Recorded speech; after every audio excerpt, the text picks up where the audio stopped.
más preámbulos, amigos y amigas, creo que es importante dar la bienvenida en este momento a nuestro amigo Alessandro Di Battista. Sí, vamos a darle la bienvenida con un aplauso fraterno.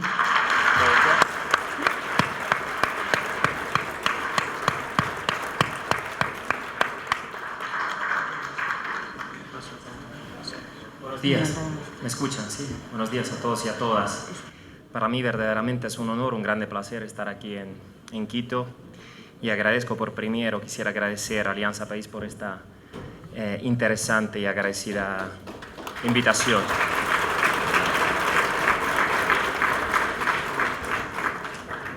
Bueno, yo ya había estado aquí en Quito hace algunos años cuando llegué después de meses de viaje por América Latina.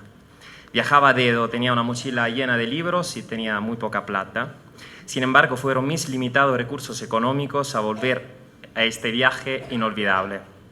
Me tocó trabajar de fantasía y también gracias a Internet encontré amigos dispuestos a compartir conmigo un plato de sopa o un sofá. Además de viajar, una de las acciones más instructivas que un ser humano puede hacer, yo estaba estudiando la política progresista latinoamericana.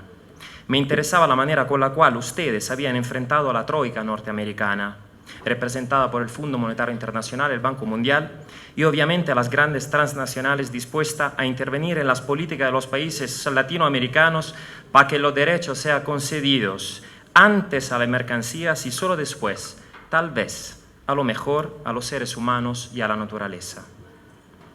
Empecé a estudiar el proceso de revolución ciudadana ecuatoriana. Conocí líderes indígenas que luchaban por la soberanía alimentaria y grupos de ciudadanos que levantaban huertas urbanas. Después de 2 años de viaje y 80.000 kilómetros recorrido, pensé que era hora de regresar a Italia, intentar de apoyar a mi gente gracias también a todas las experiencias que yo ya había aprendido aquí en América Latina. Yo soñaba un país donde los ciudadanos se volvieran en Estado y donde para entrar en el Parlamento no fuera necesario tener millones de dólares o a lo mejor la protección de algún mafioso. Bueno, un día recibí un correo electrónico por parte del Movimiento 5 Estrellas, el movimiento político, el mío movimiento político. En el correo electrónico estaba escrito que yo podía, si quería, lanzarme a las elecciones generales del 2013. Yo no conocía a nadie dentro del Movimiento 5 Estrellas, sencillamente me había registrado a través de Internet. Lo único es que tenía los requisitos necesarios para lanzarme la candidatura. Los requisitos eran sencillos. Yo no era registrado en otros partidos políticos y no tenía antecedentes penales. En Italia no funciona así. Si uno tiene antecedentes penales es más probable que pueda entrar en el Parlamento de la República.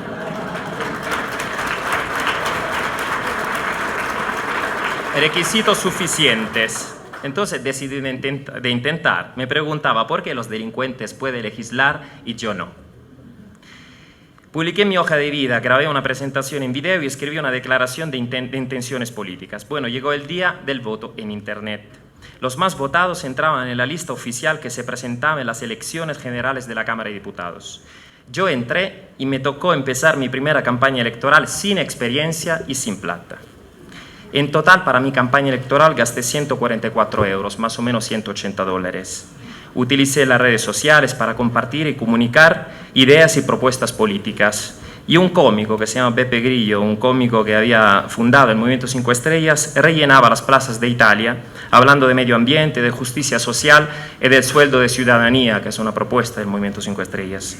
Increíblemente, llevamos casi 9 millones de votos, el 25%, y yo me volví en un diputado de la República Italiana y hoy, después de 4 años, desde que visité Ecuador como mochilero, y recibí una invitación por parte de Alianza y por parte del gobierno de Ecuador aquí en Quito. Y pienso que, como dicen ustedes, chuta, la vida es bastante rara. No creo que Internet sea el bien absoluto. Hay un montón de basura en la red y obviamente poderes ocultos empiezan a controlar la red. Pero tengo que decir que Internet ha permitido que cada uno de nosotros pueda proporcionar informaciones y sobre todo ha liberado la política del chantaje del dinero. Repito, gasté $180 para mi campaña. ¿Qué significa eso? Obviamente significa que puedo equivocarme en el Parlamento.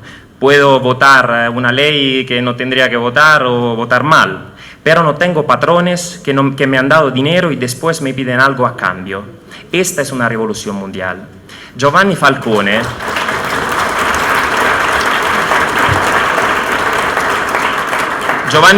un juez italiano matado por la Cosa Nostra, decía, si se sigue el dinero se puede encontrar la mafia.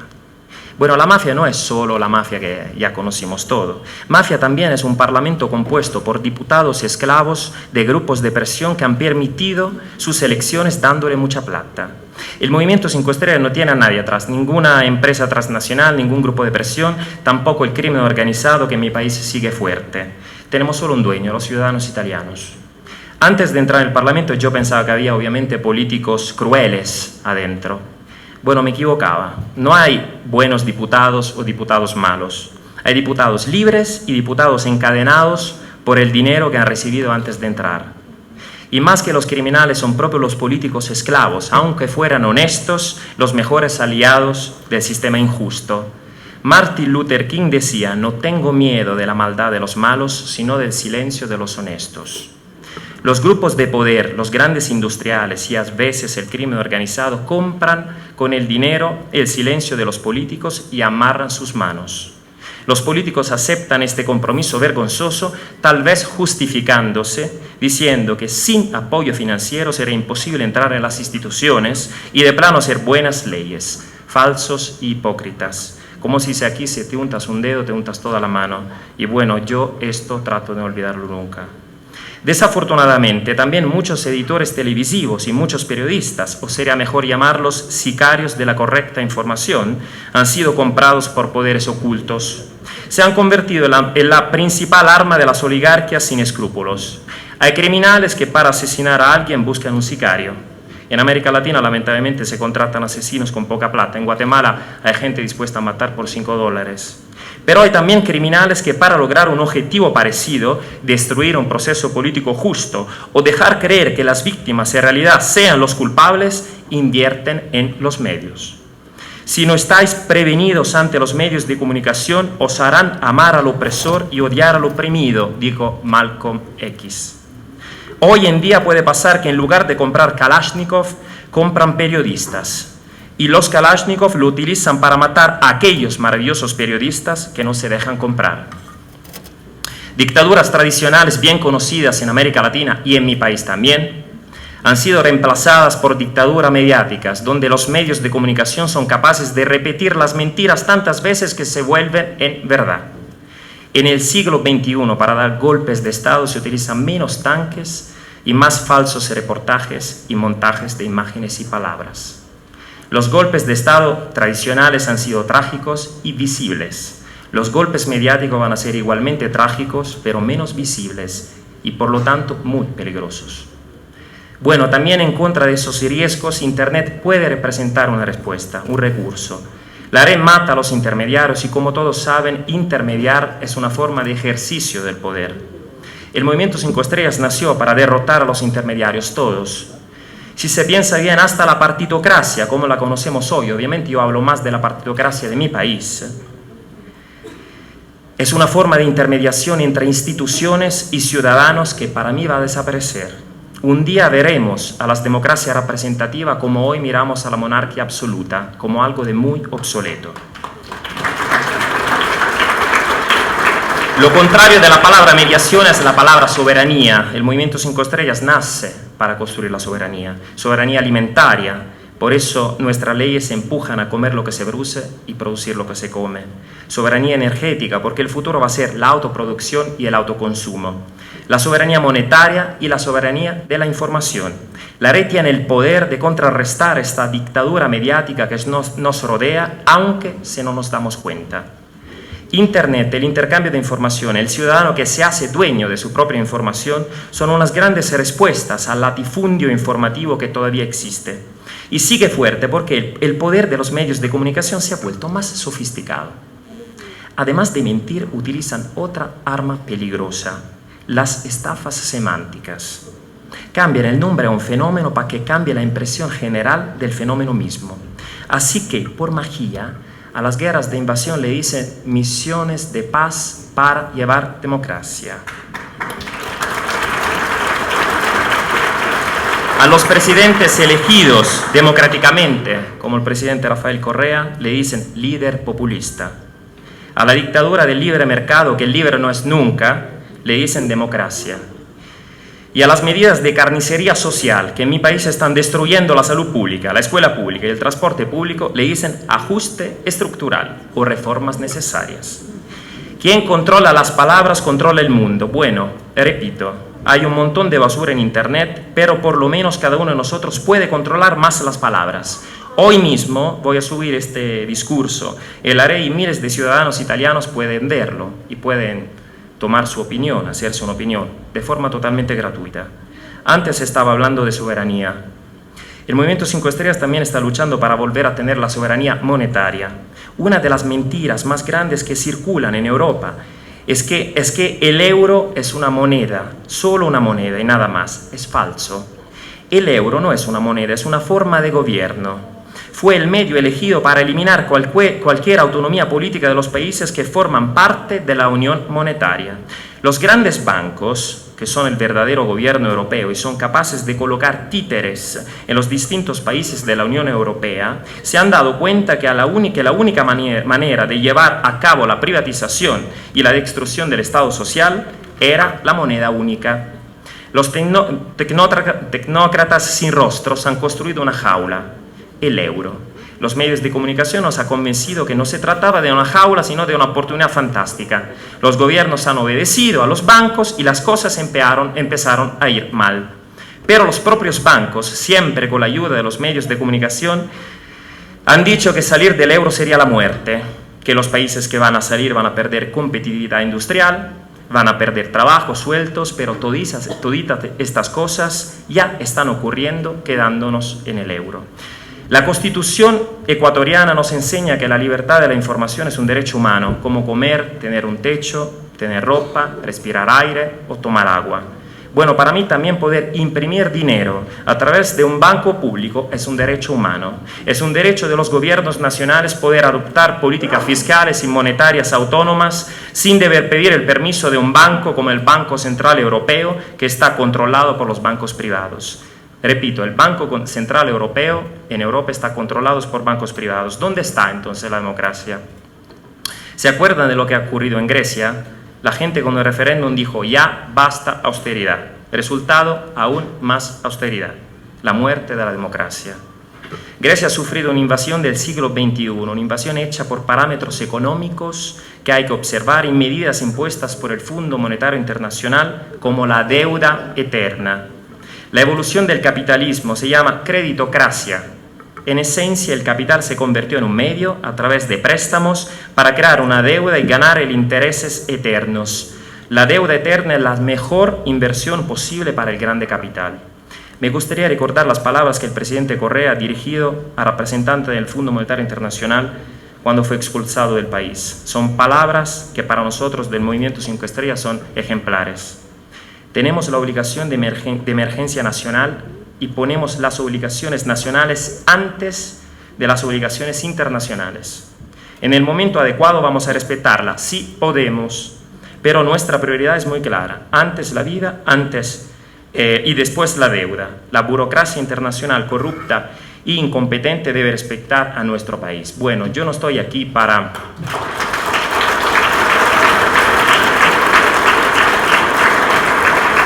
enseñar algo a alguien, lo contrario.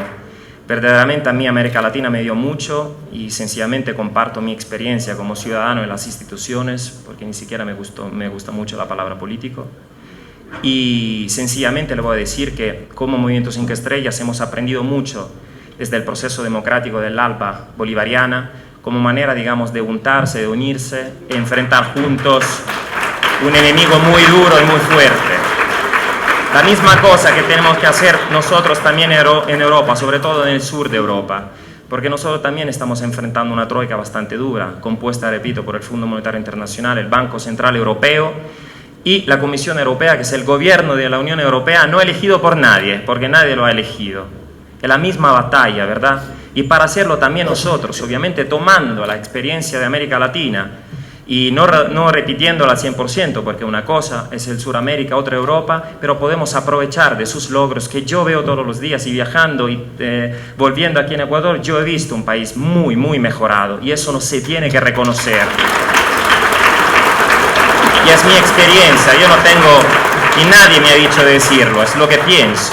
Nosotros tenemos en Europa que aprender de la experiencia del ALBA y también tratar de construir una unión de los países del Mediterráneo, porque lo que nos enseña la experiencia en Grecia es que si un país lo dejan solo, lo van a matar, y ya destruye, repito, la democracia a través del poder mediático que no nos quiere convencer que el euro sea la respuesta a todos los malos.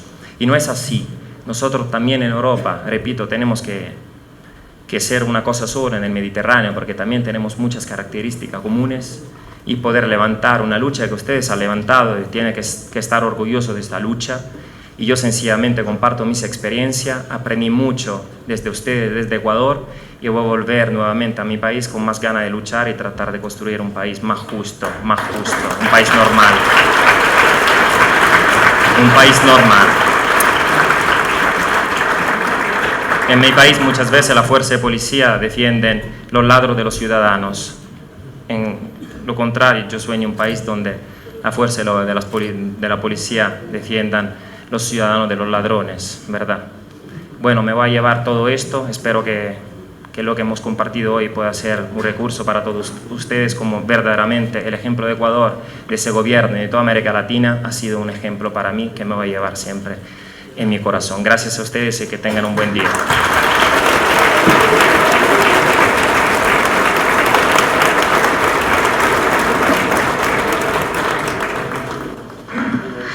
Gracias a ti, Alessandro. Tu experiencia reconoce la importancia que tiene el Internet cuando es bien utilizado, y a partir del cual se puede construir democracia, se puede fortalecer las democracias, se puede hacer también una práctica política nueva, directa, transparente con la gente. Te felicitamos, Alessandro.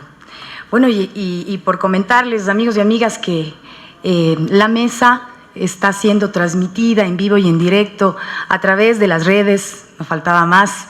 Tenemos Ecuador en vivo, ¿verdad? Inmediato, Ecuador Inmediato, pero además la Televisión Pública Argentina, tenemos el Lab Ecuador, todos ellos nos están transmitiendo, y a partir del Internet estamos haciendo escuchar nuestra voz al mundo. Bueno, y a continuación vamos a pedirle a Tristán Bauer que nos comente su experiencia en el mundo de la información y el Internet.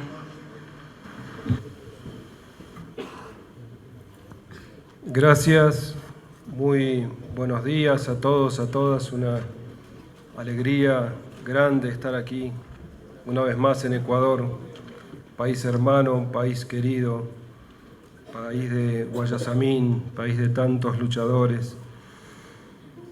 Y estamos recordando en estos días un acontecimiento que se produjo en la Argentina, en la ciudad que me tocó nacer, en Mar del Plata. Va a ser el 5 de noviembre, ahora en pocos días, 10 años, que allí se desarrollaba la cuarta cumbre de las Américas. Y me parece que cuando uno mira para atrás, cuando uno mira nuestra historia, encuentra ciertos mojones. Y yo estoy seguro que ese acontecimiento fue muy importante y que tenemos que volver a él para revisar la historia y para construir futuro. Allí, por un lado, participaban 34 estados independientes de América, y mientras se desarrollaba esa cumbre, con el comandante Hugo Chávez al frente, se iba desarrollando simultáneamente la contracumbre o la cumbre de los pueblos. Fue allí, en ese momento, en esa situación, donde George W. Bush sufrió una derrota muy grande al no lograr instalar su idea del ALCA, del libre comercio en nuestras Américas. A mí me tocó ir, como algunos de ustedes saben, yo vengo del cine, con una cámara filmando. Salimos en un tren, ferrocarril desde Buenos Aires, y yo iba sentado al lado de un joven revolucionario, creo que es la palabra que a él le cabe, a un joven que era en ese momento candidato a ejercer la presidencia de Bolivia. Al joven tenía a Evo Morales de un lado y a Diego Armando Maradona del otro. Y viajábamos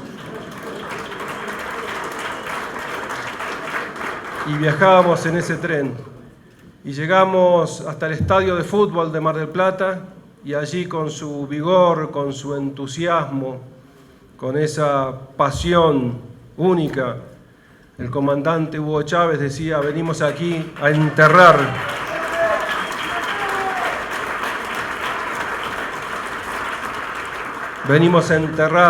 al ALCA, venimos a darle nacimiento al ALBA. Firmamos un documento, en la conclusión decía: asumimos la lucha por la distribución equitativa de la riqueza con trabajo digno y justicia social para erradicar la pobreza, el desempleo y la exclusión. Y rechazamos enérgicamente la militarización del continente por parte de los Estados Unidos de Norteamérica.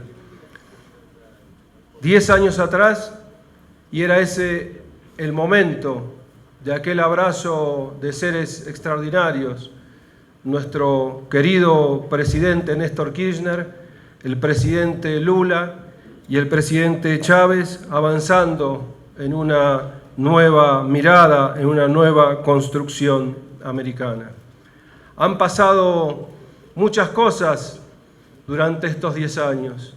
Hemos tenido, como siempre, momentos de luces, momentos de sombra, pero me parece que el avance de nuestra América ha sido contundente.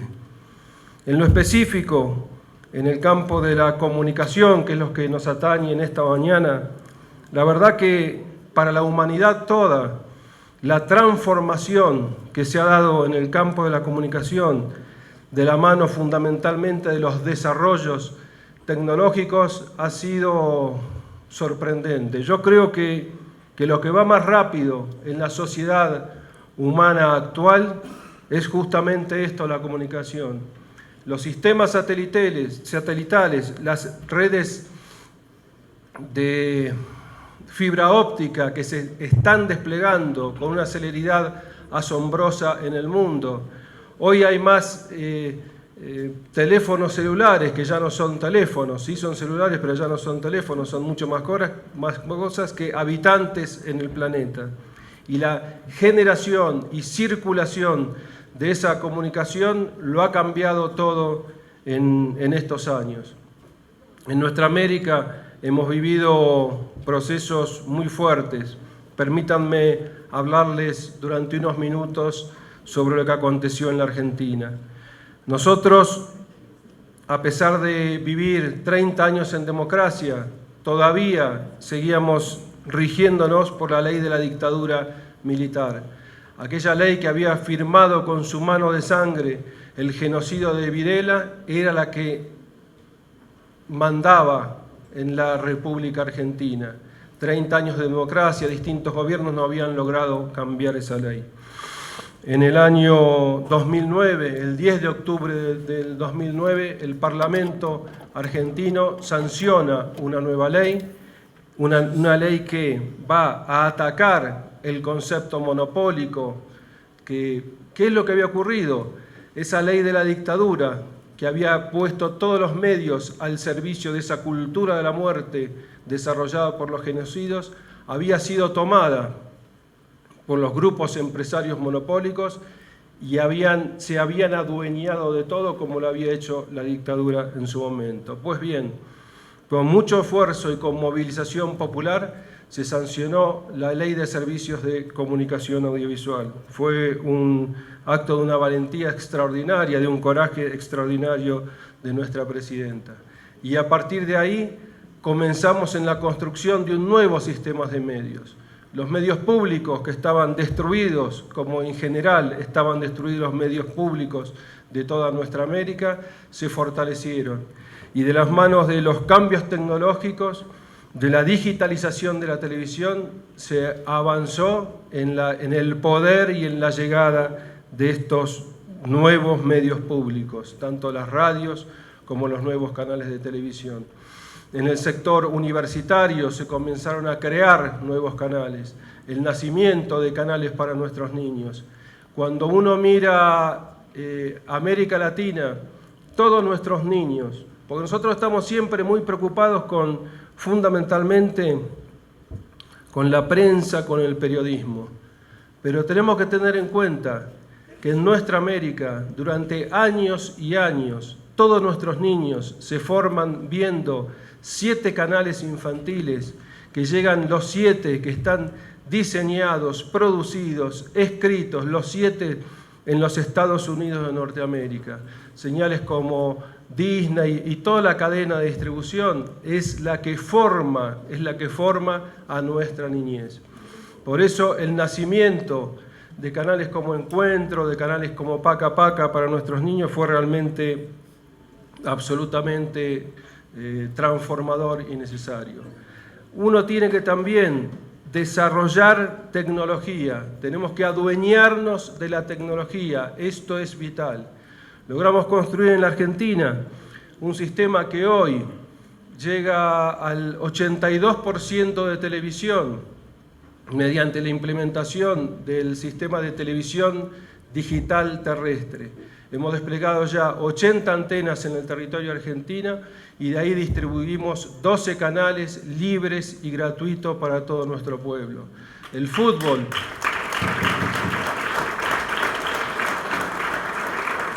El fútbol, por ejemplo, que antes alguien tenía que pagar un sistema para poder verlo y solamente podía ver libre y gratuito los días domingos los partidos, ahora es un espectáculo, el Mundial o los partidos de los campeonatos locales que llegan de verdad a todo nuestro pueblo. Y al resto de la población llegamos por el sistema satelital, es decir, que hoy en la Argentina, por el sistema de televisión digital terrestre con las 80 antenas o con el sistema satelital, la totalidad de la población puede ver televisión libre y gratuita. Y con una novedad. El neoliberalismo había dejado a nuestro país en una situación calamitosa. Como ustedes saben, cada país tiene asignadas sus órbitas satelitales. Si el país no utiliza esas órbitas satelitales, las pierde y los países poderosos son los que las toman. La Argentina, después de las crisis del 2001, no había desarrollado ningún plan satelital y estábamos a punto de perder nuestras órbitas. Y nada más ni nada menos que el Reino Unido de Gran Bretaña era el que se iba a quedar, el que se iba a apoderar de una de esas órbitas. Con una asombrosa audacia, el presidente Néstor Kirchner decidió no solamente ocupar esos espacios satelitales, sino después de realizar proyectos chinos, franceses, americanos y rusos, desarrollar satélites nacionales. Y en una fábrica en la Patagonia Argentina, científicos y técnicos argentinos se pusieron a trabajar en el diseño y en la construcción de un satélite de comunicación. Dentro de 3 horas, la Argentina va a alargar su segundo satélite. Ya tenemos el primer satélite argentino de comunicación orbitando y todas las transmisiones de nuestra televisión, de la televisión pública, de la radio, muchos servicios de internet y muchos del sector privado argentino ya se están desarrollando desde ese satélite que tiene una pisada muy fuerte en Sudamérica. Y dentro de 3 horas largamos el segundo satélite y tendremos la pisada no solamente en Sudamérica, sino también en los Estados Unidos. Esto demuestra que se puede. Nuestro presidente Kirchner nos hablaba siempre de la autoestima, trabajar la autoestima. Siempre nos dicen que no se puede, pero cuando armamos equipos de trabajo y nos ponemos a trabajar, podemos avanzar con estos desarrollos. Para nosotros la comunicación es un derecho humano. La comunicación es un derecho humano. Y nuestra producción, y fundamentalmente la producción audiovisual, y ahora ustedes saben que los mayores desarrollos que se están haciendo para estos dispositivos tienen que ver con la comunicación audiovisual, con el transporte, generación y transporte de pequeños videos y mensajes de audio. La comunicación audiovisual crea sentido, y crear sentido quiere decir crear cultura. Crear sentido quiere decir crear cultura. Nosotros, los que venimos desde hace muchos años desarrollando cine, televisión, venimos desarrollando el lenguaje audiovisual, tenemos también un momento que es un mojón que es el nacimiento del nuevo cine latinoamericano. Cuando allí en Chile, en Viña del Mar, se encuentran cineastas que no se conocían, no eran los tiempos de Internet, eran los tiempos de las copias cinematográficas, cuando no sabían los cubanos lo que se estaba haciendo en Brasil, no sabían los argentinos lo que se hacían en Bolivia, no sabían los chilenos lo que se hacía en Venezuela. Y allí hubo un momento de nuestra historia donde nuestros cineastas, Miguel Litín, Jorge Sanginés, Tomás Gutiérrez Alea en Cuba, el Cinema Nuevo del Brasil, se encontraron y ellos mismos descubrieron que estaban generando una imagen, un discurso audiovisual que en su lenguaje era diverso, pero que se asemejaba, que era parecido y que tenía una misma raíz cultural. Yo creo que nosotros somos hijos de esas raíces culturales, así como políticamente, históricamente somos hijos de Bolívar, de San Martín, de todos nuestros libertadores, José Martí, como nosotros los que estamos en esta sala somos hijos de la Revolución Cubana, de aquel encuentro de Fidel y el Che en México, de Salvador Allende, somos hijos de todos nuestros muertos durante los terribles años de la dictadura. También somos hijos de este momento que ha florecido con presidentes como Correa, como Evo Morales, como Néstor Kirchner, como Lula, como Chávez y tantos otros luchadores, diputados, senadores que nos hablan de una nueva América. Nosotros no podemos quedar afuera de la comunicación. Tenemos que tener una participación activa y sepámoslo, no hay ni pequeño ni grande. La voz de una mujer en la Plaza de Mayo, en los años terribles, con un megáfono y diciendo su verdad, Eve de Bonafini, las madres y las abuelas de Plaza de Mayo, ese megáfono, esa sola voz en una plaza significó después una explosión que irradió en el mundo entero. Y vos, Alessandro, como italiano lo sabés muy bien, porque si de algún lugar tuvieron apoyo nuestras madres fue allí, en tu país. No hay ni pequeño ni grande. Revistas como esta que están haciendo un grupo de compañeros, una revista, el papel escrito, puede tener la misma potencia que la transmisión de un programa de Telesur para toda la región. Y lo que sí tenemos que estar comprometidos a ser militantes de esta comunicación. Hace poco tiempo,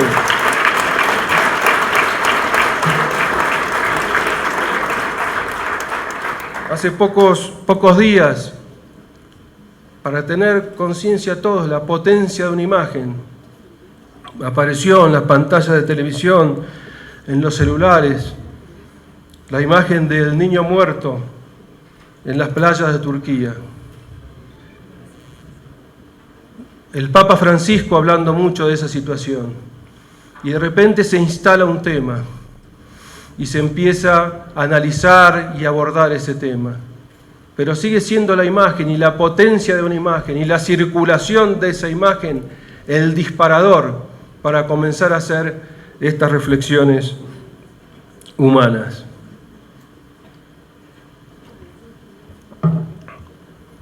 Otra de las cuestiones importantes en la Argentina y que se ha dado también en varios países de América Latina es incorporar a todos nuestros niños en la participación activa de todos estos tipos de dispositivos. En un plan de educación en nuestro país, y se ha hecho en muchos países de América, estos presidentes lo han hecho, se han distribuido computadoras.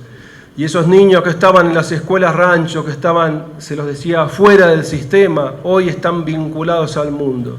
Y hoy un dispositivo de esto es una cámara fotográfica, es una filmadora, es un sistema de edición audiovisual y es un sistema de transmisión también.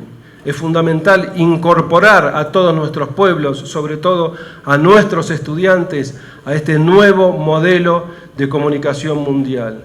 Me parece que es una de las claves fundamentales, decisivas.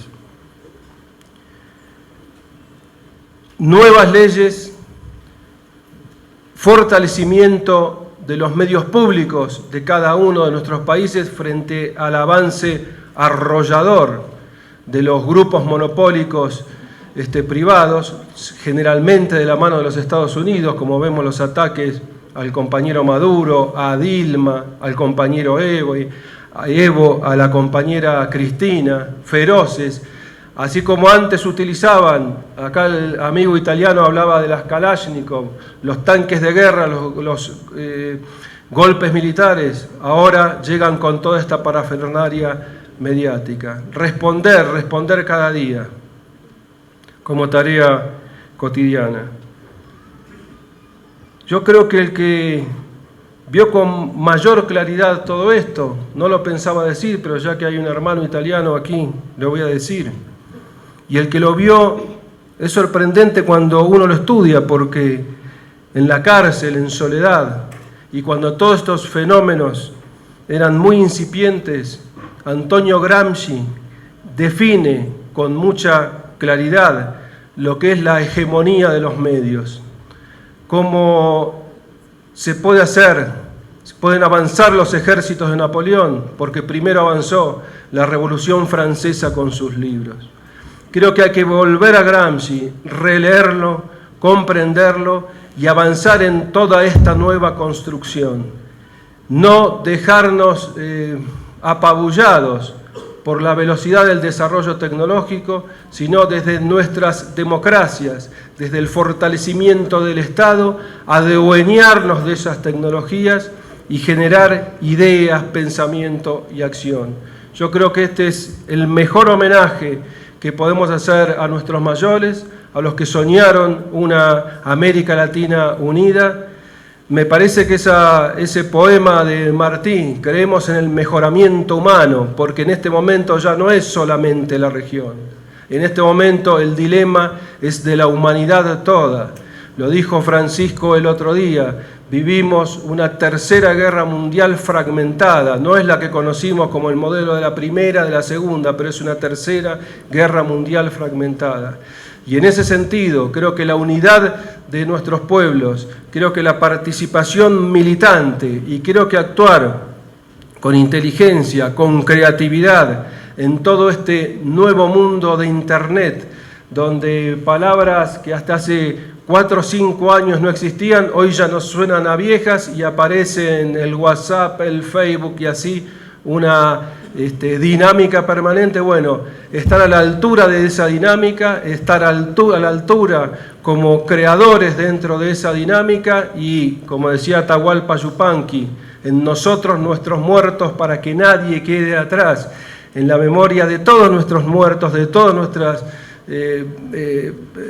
desaparecidos, derrotados en batallas, en la memoria de todos ellos, avanzar en la construcción de un futuro más hermoso. Muchísimas gracias a todos.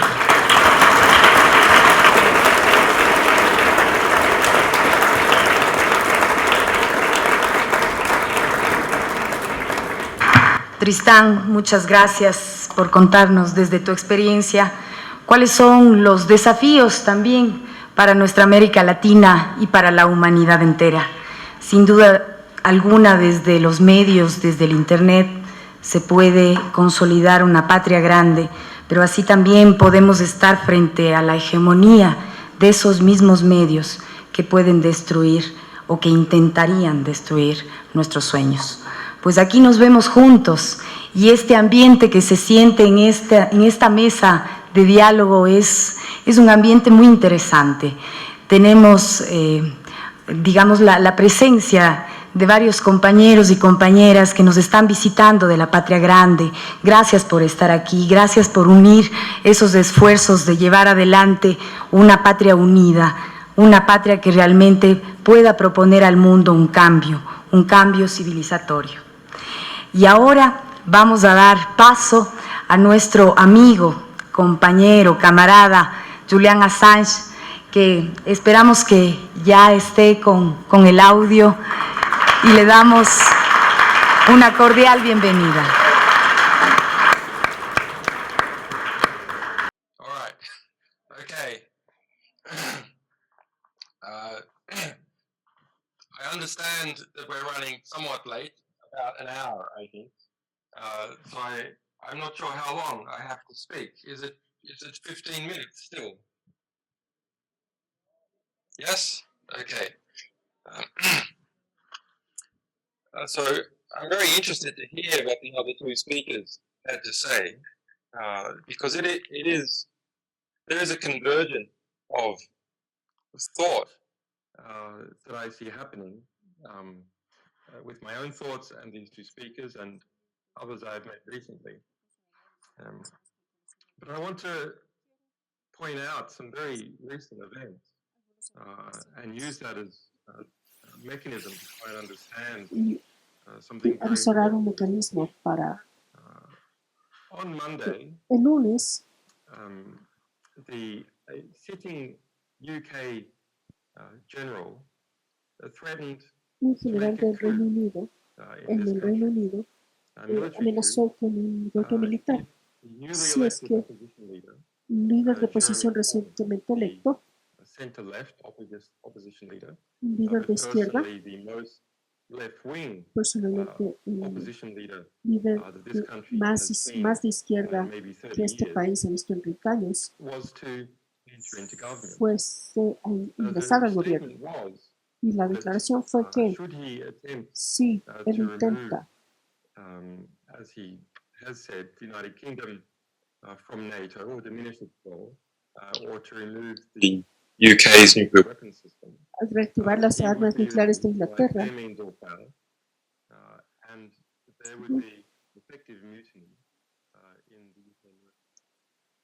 That statement esa declaración in the British press en la prensa has gone inglesa largely unchecked. ha ido sin ninguna It should be a matter of refutación extreme concern. y debería ser causa de grave preocupación. UK Ministry of Defence El Ministerio de Defensa del Reino Unido, a su nombre, dijo que decidió no investigar. ¿Qué general? Lo dijo, porque hay como 100, en base a que no podía definir cuál general no había emitido esa declaración.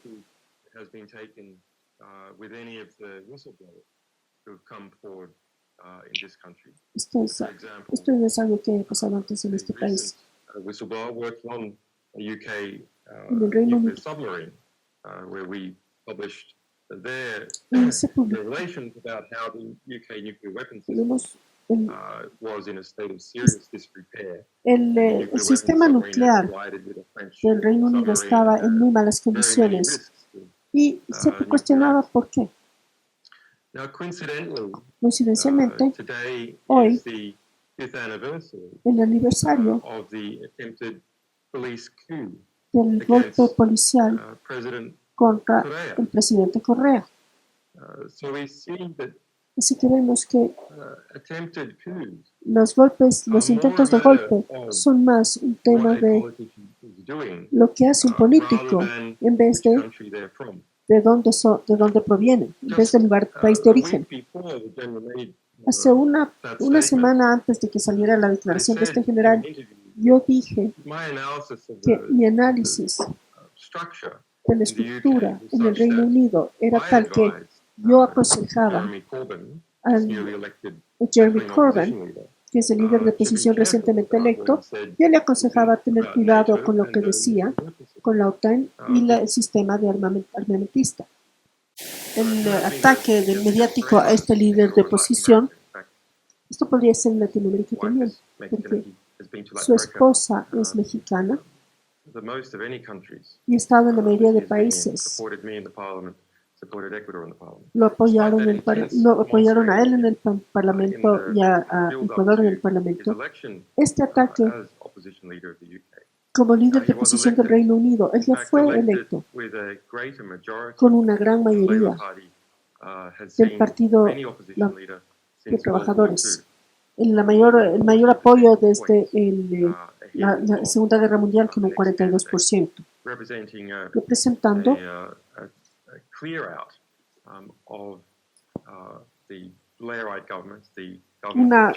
un alejamiento del gobierno de Blair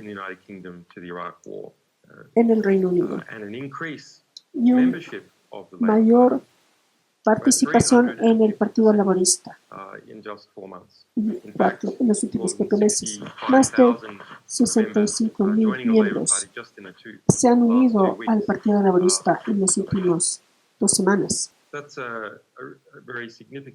Eso es un cambio significativo.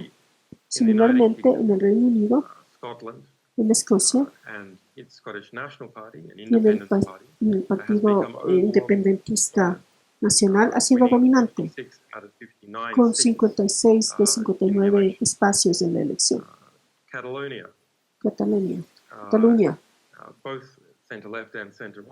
ambos de centro izquierda y centro medio centro, están promoviendo una posición independentista con la mayoría en las elecciones regionales y se están tendiendo hacia la independencia.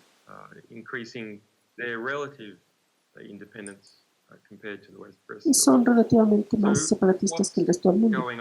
Así que, ¿qué está pasando? Bueno,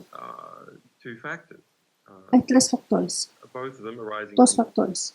El debilitamiento de los actores mediáticos tradicionales y el intento de circunvalar estos medios y la facilitación de interacción económica y social que circunvalan a los grupos tradicionales. Así que si se ve a la relación de Escocia con el resto del mundo y con el continente europeo, Inglaterra ha formado una salida a la interacción de Escocia con el mundo, un marco.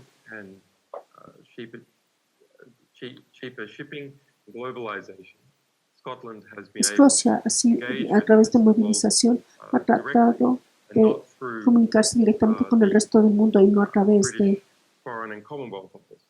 Commonwealth británico, no a través de Londres. Similarmente, en Ecuador se ha podido contactar con otros estados como Corea del Sur, como China directamente y no a través del Brasil o los Estados Unidos como portales. En términos de estructura de comunicación, 98% de las telecomunicaciones de Latinoamérica con el resto del mundo pasan por Estados Unidos, donde es interceptada. Así que nos quedamos con un momento vibrante de países que se están enlazando unos con otros, culturas que se están enlazando unas con otras. A la vez que las agencias de seguridad estadounidenses tienen más control, ejercen más control con la comunicación individual. Y esto realmente es un choque de 2 fuerzas titánicas. ¿De dónde viene ese choque? ¿De dónde? Previamente he dicho que la Internet es la mayor amenaza a la civilización humana. Y todavía lo creo, todavía eso es correcto, porque la Internet se ha filtrado en toda sociedad y sus construcciones básicas. Con las agencias de seguridad de Estados Unidos y los otros países de la Iglesia. Ahora, toda la comunicación fuera del Reino Unido y casi toda comunicación que pasa por los Estados Unidos, las embajadas y los sistemas computarizados de los bancos, a las presidencias, todo. Pero su capacidad de interceptar y controlar es solamente conmensurable a la capacidad de entender. Y cuando la gente está interactuando a una velocidad más y más rápida, aún si lo interceptan, ese material, ¿cómo cómo promueves la capacidad de entender y desplegar limitaciones y controles? Y hasta ahora, la capacidad de implementar limitaciones y controles no es tan sofisticada, pero está creciendo en su sofisticación. Y conforme la Internet y su comunicación se vuelve una meta fija en su forma de hacer las cosas, la capacidad del occidente anglosajón de entender y desarrollar sistemas para controlarla se vuelve más sofisticada. Por ejemplo, en el gobierno del Reino Unido, públicamente se han anunciado soldados que estarán en el ciberespacio, básicamente declaradamente monitoreando información cibernética. En la agencia de seguridad aquí tienen un programa de inteligencia muy sofisticado para identificar compañías e individuos que están directamente involucrados con Argentina en comunicación pública que está siendo revisada y están registrando todo, incluyendo documentación, de una forma u otra. Y lamentablemente parece que esto combate la operación propagandística en el Internet. Quiero pensar en qué hay que hacer y tratar de entender el gran panorama. Hay una intención de controlar el destino futuro del mundo a distintos niveles. Uno es, tal vez lo más obvio, a nivel estatal. Esto debe haber una respuesta a nivel estatal. Lo otro es a nivel institucional y otro a nivel cultural e ideológico. A nivel estatal, los Estados Unidos están involucrados en una nueva estrategia para crear un gran engranaje. Esta es una estrategia tan significativa como la creación de la Unión Europea y más global en escala. Y es para tomar 52 países en todo el mundo, 1.6 millones de personas, más de 2/3 del PIB mundial, y juntarlo en una nueva alianza económica y legal dominada por instituciones de los Estados Unidos. Y esto tiene 3 partes. Ahora se está negociando una de ellas, el Acuerdo Transpacífico, que va a juntar estos elementos. Dentro de unos días se firmará. Estas partes son el TPP, la Asociación Transpacífico, Perú es parte de eso, Chile,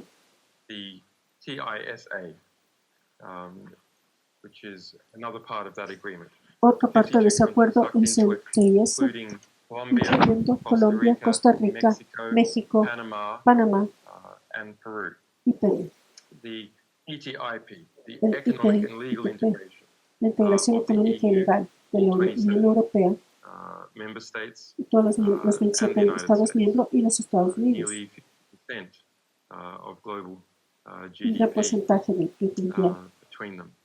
entre ellos. That grand strategic project Ese is gran said ente by Hillary estratégico Clinton in está, 2012 to be está an planificado por Hillary economic Clinton NATO. That's en que her sea una words. OTAN económica. To be said earlier this year Como lo by dijimos Ashton antes, Carter, este año, US Secretary of como lo Defense, dijo el to secretario de be Defensa de los more Estados important. Unidos. The Esto será US más importante rebalancing to en Asia. el rebote By that they mean de the Estados economic Unidos and hacia military Asia, en el circumstances, balance. than Que another aircraft carrier. otro Now China only has portaaviones. one aircraft carrier. Solo hay And un it sees portaaviones.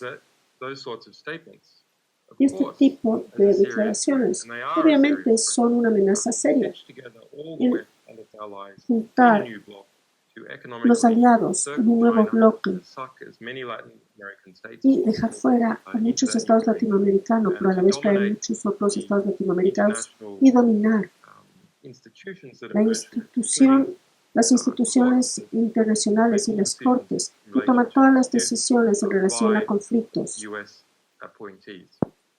con el nombramiento de personajes estadounidenses. Y a menos que Latinoamérica tome esta amenaza seriamente y cree, como está haciendo la China, su propio bloque regional de estados integrados, los estados latinoamericanos van a ser identificados y empujados uno por uno y fulminados por esta agrupación europea.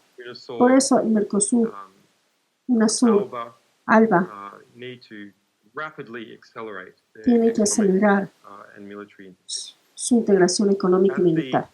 A nivel institucional, por supuesto, estamos viendo la ICC, las Naciones Unidas, y no vamos a entrar en detalle con esas, pero estas apoyan la integración estatal. A nivel cultural e ideológico, es necesario entender lo que ha logrado los Estados Unidos en sus victorias culturales e ideológicas, que ahora, aún en países como la India, han posicionado el Valle Silicón y su ideología relacionada con lo mismo como el portador de la civilización y desarrollo humano.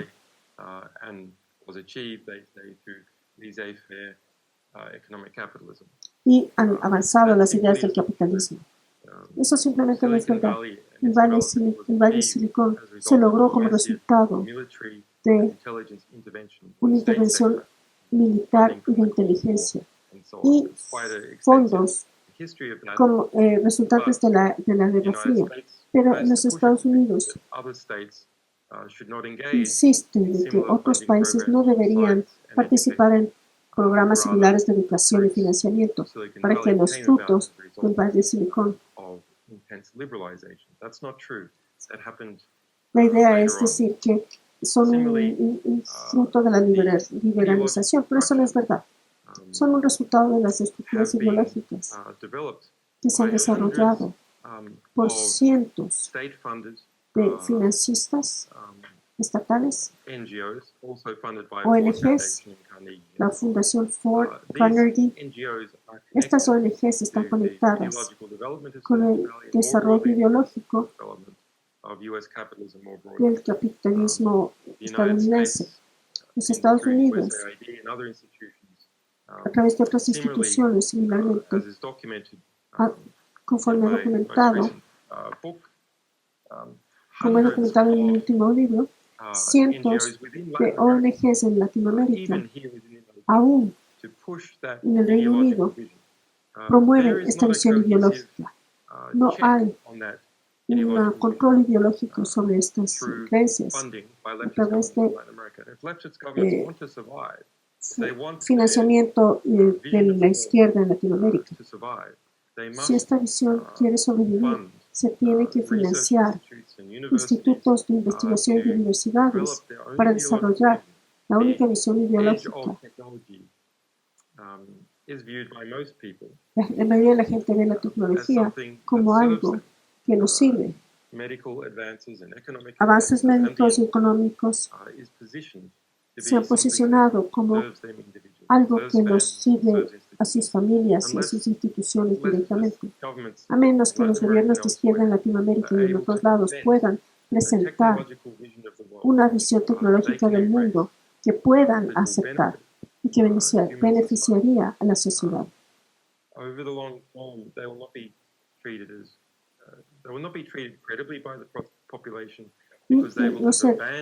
Estos no han sido tomados seriamente por la población porque se han alejado del desarrollo tecnológico que está siendo promovido por el Valle de Silicon. Y solo quiero dejarlos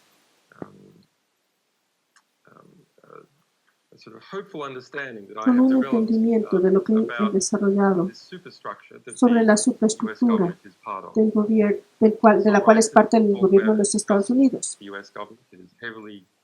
gobierno de Estados Unidos está muy conectado con el sector privado y otros gobiernos anglosajones,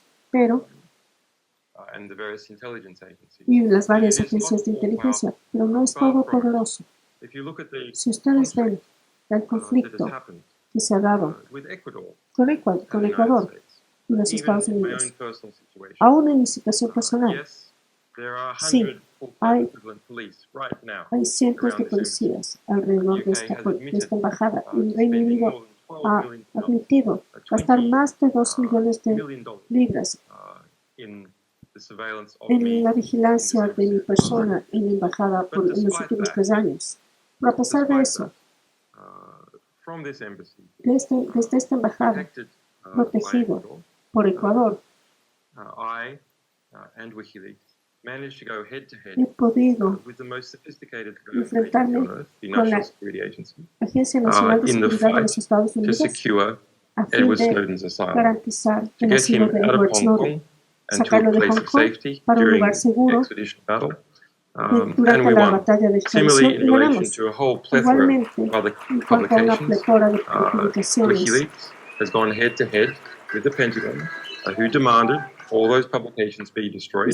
se exigió que ciertas publicaciones se destruyeran y ganamos de manera concluyente. Ni una sola publicación puede destruirse.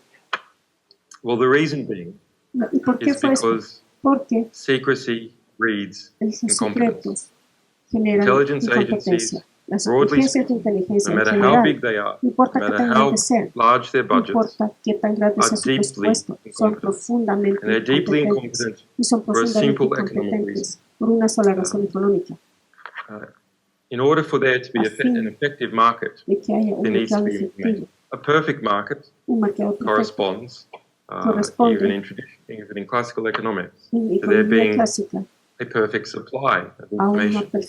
And intelligence agencies conceal their activities. When they do something wrong, it's concealed. The various supporters that they might have within the government and with outside can't see precisely what it is that you're doing. As a result, the incompetent flourish. It's one of the very interesting reasons why the propaganda sector within the West is so competent. The various mainstream media institutions are very efficient at achieving propaganda victories and controlling the frame of debate and the lens of debate and engaging in character assassination and so on. They are extremely efficient in terms of the amount of money spent. Why is that? Well, because their basic product is itself information and it is completely public.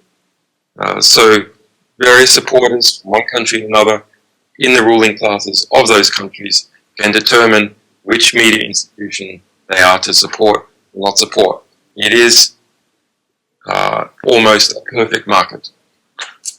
So I think it's interesting to look at that lesson of de estos sistemas de inteligencia extremadamente sofisticados y su increíble incompetencia, porque hay un presupuesto mucho más elevado, pero que no tiene información disponible para la clase reinante, así que por ende no logran tener el mismo tipo de victorias que el sistema de propaganda tiene.